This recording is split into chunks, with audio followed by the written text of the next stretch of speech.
نحمدہ و نصلی علی رسولہ الکریم اما بعد فاعوذ باللہ من الشیطان الرجیم بسم اللہ الرحمن الرحیم جزا اللہ عنا محمد ما ہوا اہلہ صدق اللہ العظیم۔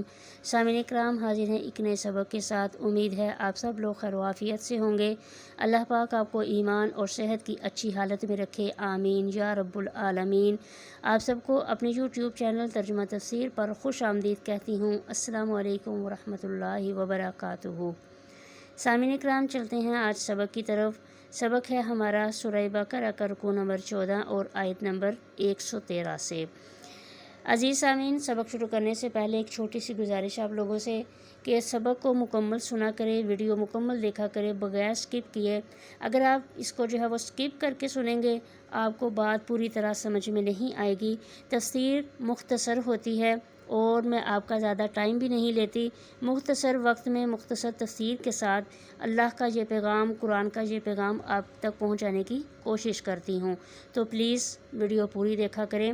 شروع کرتے ہیں آج کا سبق۔ بسم اللہ الرحمن الرحیم۔ وقالت الیہود، اور کہا یہود نے، لیست النصارى علی شیء، کہ نصارہ نہیں ہیں کسی چیز پر۔ وقالت النصارى، اور کہا نصارہ نے، لیست الیہود علی شیء، کہ نہیں ہے یہود کسی شے پر۔ یہاں پر شے سے مراد ان کو، یعنی کہ یہ وہ ایک دوسرے پر ان کے جو ہے آپس میں باطل گمان تھے، یعنی کہ وہ ایک دوسرے کے مذہب کو، ایک دوسرے کے مسلک کو باطل قرار دیتے تھے۔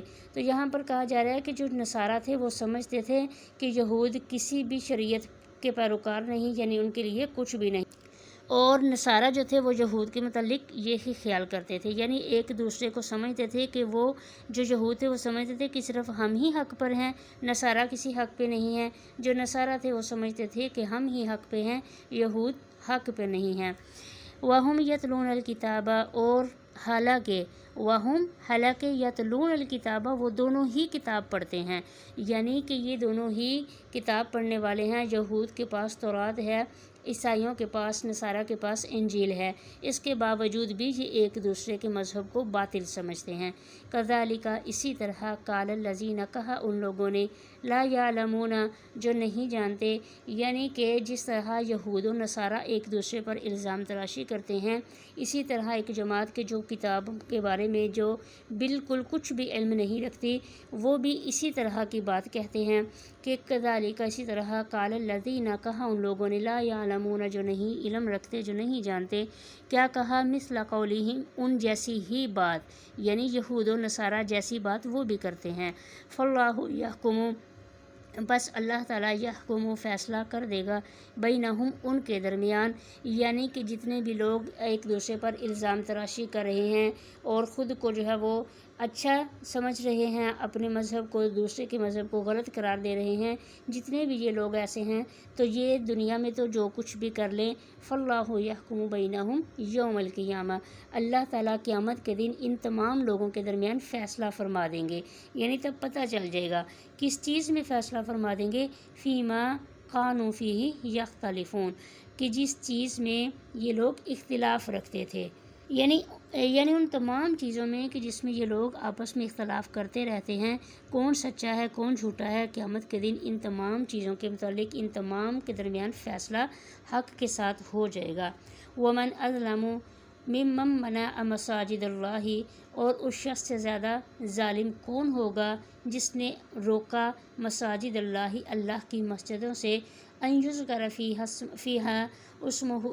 اسمہ، کہ اس میں اس کا نام لیا جائے یا ذکر کیا جائے اس میں، یعنی کہ فیہا، ہا ضمیر مساجد، مسجد کی طرف لوٹ رہی ہے، کہ وہ اس شخص سے زیادہ ظالم کون ہوگا کہ جو اللہ کی مسجدوں سے روکے، ان یذکر فیہا اسمہ، کہ اس میں ذکر کیا جائے اس کے نام کا، وسعی فی خرابیہا، اور کوشش کی اس کو خراب کرنے کی، اولئک ما کان لہم، یہی وہ لوگ ہیں کہ نہیں ہیں ان کے لیے، ان یدخلوہا، کہ وہ اس میں داخل ہوں، الا خائفین، مگر ڈرتے ہوئے، لہم فی الدنیا خزی، ان کے لیے دنیا میں رسوائی ہے، وَلَهُمْ فِي الْآخِرَةِ عَذَابٌ عَظِيمٌ، اور ان کے لیے آخرت میں بڑا عذاب ہے۔ یہاں پر جو ہے وہ کس چیز کا ذکر آ گیا، کہ جو لوگ ہیں یہ آپس میں جو ایک دوسرے پر الزام تراشی کرتے رہتے ہیں۔ ایک اس چیز کا ذکر آ گیا وَمَنْ أَظْلَمُ مِمَّنْ مَنَعَ مَسَاجِدَ اللَّهِ، یعنی اس شخص سے زیادہ ظالم کون ہوگا کہ جو اللہ کی مسجدوں میں ذکر و عبادت کرنے سے روکے، انہیں جو ہے وہ کیا کرے، آباد کرنے سے روکے، خراب کرے۔ آیت مبارکہ کی جو تفسیر ہے مفسرین نے بیان کی ہے، تو اس میں جو ہے وہ بعض نے تو صرف مسجد حرام کو لیا ہے، لیکن چونکہ یہ مساجدہ جمع کا صیغہ ہے تو گویا اس میں دنیا کی تمام مسجدیں آ جاتی ہیں، کہ جو بھی شخص مسجدوں کو خراب کرنے کی کوشش کرے گا، اجاڑنے کی کوشش کرے گا، اور جو اللہ کے ذکر کرنے سے روکتا ہے کسی کو، تو اس شخص سے زیادہ ظالم کون ہوگا۔ یہاں پر آیت مبارکہ کے جو ہے وہ پس منظر میں دو واقعات بیان کیے جاتے ہیں۔ ایک تو یہ ہے کہ عیسائیوں نے یہودیوں سے جنگ کی، تورات کو نذر آتش کیا، بیت المقدس کو ویران کیا۔ دوسرا یہ کہ مشرکین مکہ نے مسلمانوں کو صلح حدیبیہ کے مقام پر 6 ہجری میں محض ضد اور تعصب کی بنا پر خانہ کعبہ کا طواف کرنے کے لیے جانے سے روک دیا تھا۔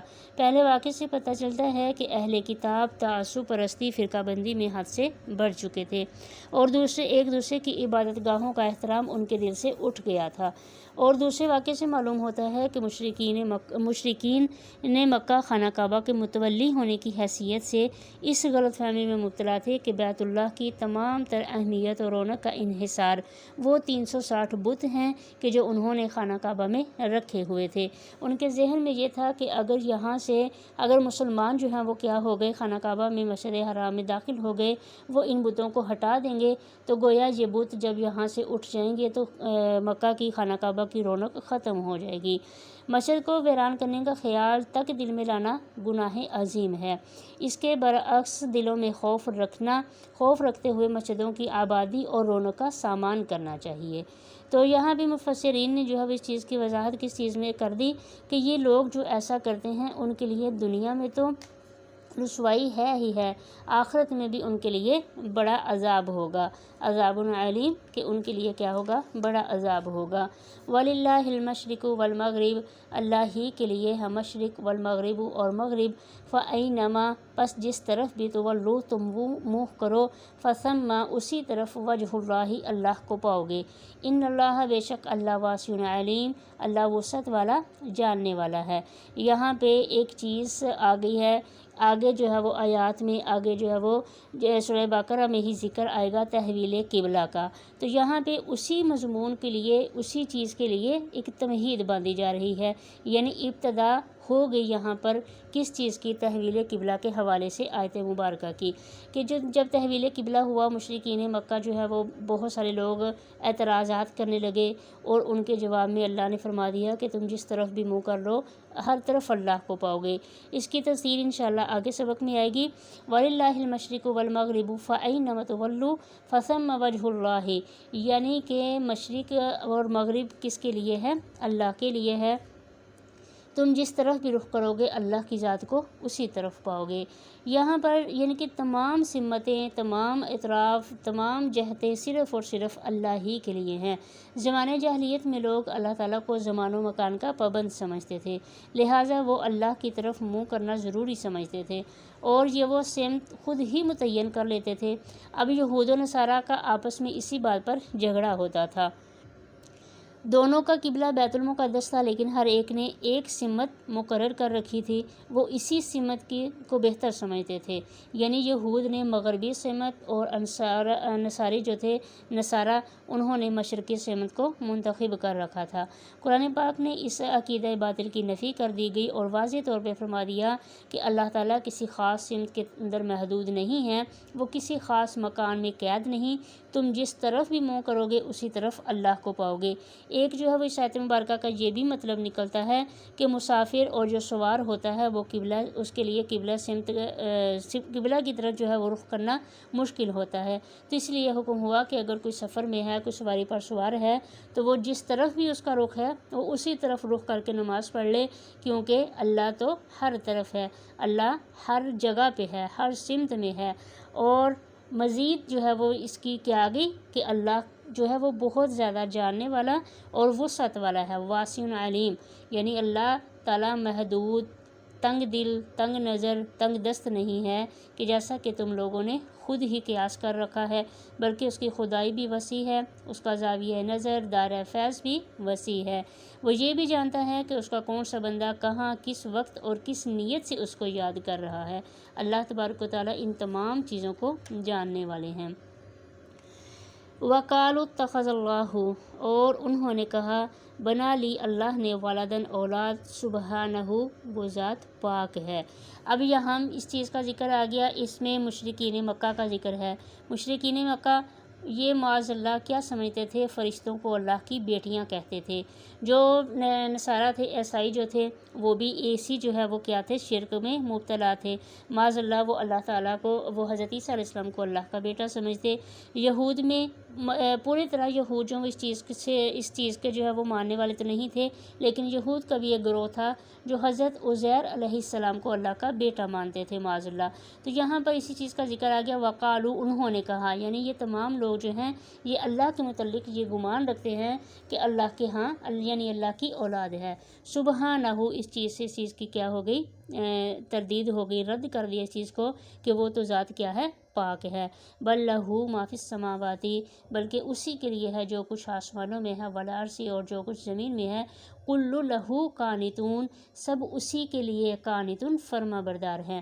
یعنی کہ وہ ذات تو ایسی ہے کہ جس نے کیا کیا ہے؟ بدیع السماوات، ابدا ایک لفظ ہے جس کا مطلب ہے بغیر کسی نمونے، بغیر کسی اوزار کے کسی چیز کو پیدا فرما دینا۔ تو یہ صفت جو ہے وہ کیا ہے؟ صرف اور صرف یہ صفت اللہ کے ساتھ ہی مخصوص ہے۔ غیر اللہ کسی چیز کو بنانے میں، ہر چیز یعنی کہ ان کے لیے کسی مادے کا ہونا یا اوزار کا ہونا، ان ساری چیزوں کے لیے غیر اللہ جو ہے وہ محتاج ہے۔ یعنی کہ مخلوق میں جو بھی انسان مثال کے طور پہ ایک جو ہے وہ معمار ہے، مکان بناتا ہے، اس سے جو ہے مکان بنانے کے لیے بہت ساری چیزوں کی کیا ہے؟ ضرورت ہے۔ اس کے پاس وہ سب کچھ ہوگا تو وہ کام کرے گا، وہ عمارت کو بنائے گا۔ اللہ کی ذات ان ساری چیزوں سے پاک ہے کہ وہ اس کے پاس کچھ بھی نہیں ہوتا، اس کے پاس کچھ بھی نہیں تھا لیکن اللہ نے بنایا ہے۔ یعنی بدیع السماوات والارض، کہ ان زمین و آسمان کا کوئی نمونہ نہیں تھا، کوئی نقشہ نہیں تھا، اللہ نے بنائی۔ اور اللہ تعالیٰ نے کوئی چیز جب بھی بنانی ہوتی ہے تو اس کے لیے اسے کسی بھی محنت کی، کسی بھی جو ہے وہ زاویے کی، کسی قسم کے اوزار ہتھیاروں کی ضرورت نہیں ہے۔ وَإِذَا قَضَىٰ، اور جب وہ فیصلہ کرتا ہے، امرا کسی کام کا، یعنی جب اللہ کہتے ہیں، جب بھی اللہ تعالیٰ ارادہ کرتے ہیں کسی کام کے کرنے کا، وہ کسی چیز کے محتاج نہیں ہیں، وہ صرف اور صرف فَإِنَّمَا يَقُولُ لَهُ، وہ اس کام کے لیے اللہ کیا کہتے ہیں؟ کن ہو جا، فیکون، بس وہ ہو جاتا ہے۔ یعنی اللہ کی ذات ایسی ہے کہ اسے کسی کی مدد کی ضرورت نہیں، اس کی جو ہے وہ کیا ہے؟ وہ ہر طرح کی مدد سے پاک ہے اور وہ اولاد سے پاک ہے۔ اس آیت میں مشرکین مکہ، مشرک قومیں جتنے بھی تھیں، ان کے غلط عقیدوں کا رد کر دیا گیا ہے کہ ان لوگوں کا خیال تھا کہ مادہ پہلے سے کسی نہ کسی شکل میں موجود تھا تو اللہ نے اسے ترتیب و ترکیب دے دی اور کائنات کو پیدا کر دیا۔ یہاں اس چیز کے جو ہے وہ واضح بتایا جا رہا ہے کہ وہ کسی بھی چیز کو پیدا کرنے کے لیے، بنانے کے لیے اللہ کو کسی کی مدد درکار نہیں، نہ اسے کسی اوزاروں کی، ہتھیاروں کی ضرورت ہے، بلکہ وہ تو کیا ہے؟ بادشاہ ہے، وہ مالک ہے۔ اس نے جب کسی کام کا ارادہ کر لیا تو پھر اس کے لیے صرف اور صرف کن فرماتا ہے اور فیکون، وہ کام ہو جاتا ہے۔ صدق اللہ العظیم۔ سامعین کرام، آج ہمارا سبق یہاں مکمل ہوا۔ امید ہے آپ کو ویڈیو پسند آئی ہوگی۔ ویڈیو اچھی لگے تو لائک اور شیئر کر دیں، اور جو حضرات جو بھی سامعین کرام چینل پر نئے ہیں، چینل سبسکرائب کر دیں۔ خوش رہیں، خوش رکھیں۔ حاضر ہوگے ایک نئے سبق کے ساتھ، تب تک کے لیے اجازت، اللہ نگہبان۔